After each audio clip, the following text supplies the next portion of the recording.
Coming up on 5 Minute News. US image rebounds while unfavorable views of China remain.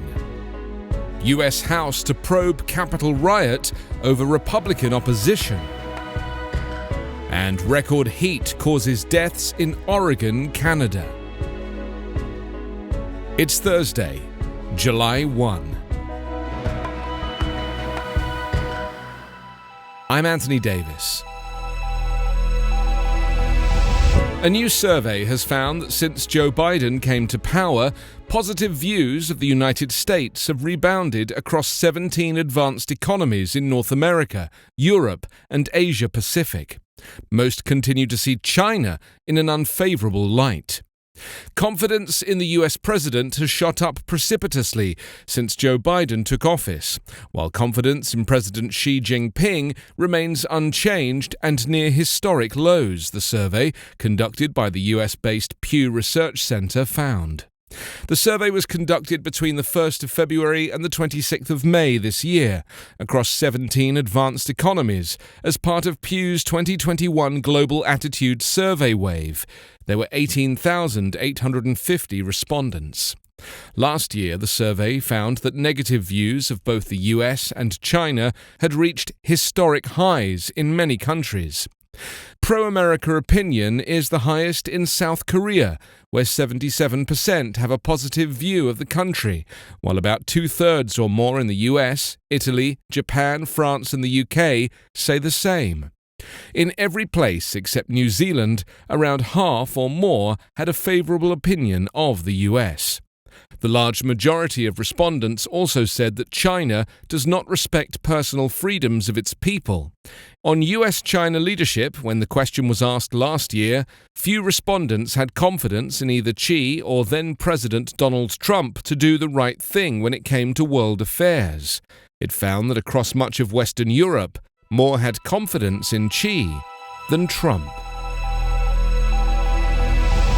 Sharply split along party lines, the US House launched a new investigation of the January 6 Capitol insurrection on Wednesday, approving a special committee to probe the violent attack as police officers who were injured fighting Donald Trump's supporters watched from the gallery above.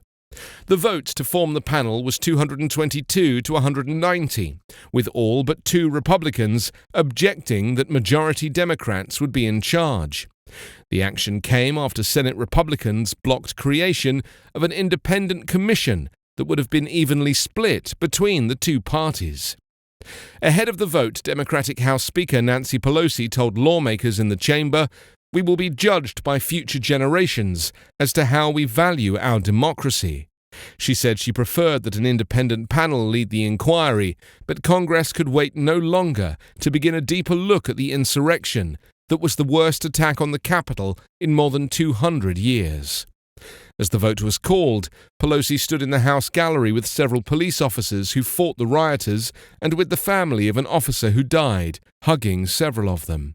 Michael Fanone of Washington's Metropolitan Police said he was angry at Republicans for voting against an investigation after he almost lost his life to protect them. Tensions in Congress have only worsened since the January day that Trump supporters laid siege, hunted for lawmakers, and temporarily halted the certification of President Joe Biden's victory. A brief sense of shared outrage has given way to partisan sniping and attempts amongst some Republicans to downplay the events. During the debate at the Capitol, Democrats expressed frustration with Republicans who have complained that the investigation would be partisan after their party blocked the bipartisan panel. A heat wave that has scorched much of western Canada and the US Northwest has killed at least 45 people in Oregon's Multnomah County and is seen as the cause behind an unusual surge of deaths in British Columbia, officials said on Wednesday. The heat dome, a weather phenomenon trapping heat and blocking other weather systems from moving in, smashed record high temperatures in the US Northwest and Western Canada in recent days. In Multnomah County, which includes Portland, 45 deaths since Friday have been related to the excessive heat, the county medical examiner said in a statement, citing hypothermia as the preliminary cause. Oregon had only 12 deaths from hypothermia from 2017 to 2019, the statement said.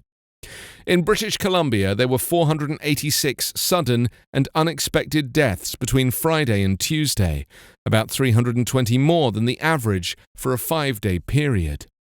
Extreme heat has been on the rise in Oregon for the past 80 years. In Portland and Pendleton, the number of days that reach 90 or higher has increased by an average of 8 a year since 1940, according to a statewide climate assessment released earlier this year. No single type of weather event kills more Americans than extreme heat. It kills more than hurricanes and floods combined. Heat has twice the death toll of tornadoes and 4 times the death toll of extreme cold, according to the National Oceanic and Atmospheric Administration.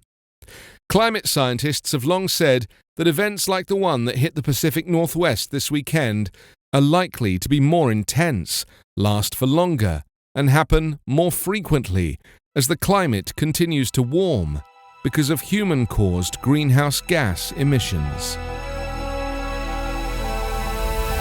You can subscribe to 5-Minute News on YouTube with your preferred podcast app. Ask your smart speaker or enable 5-Minute News as your Amazon Alexa flash briefing skill.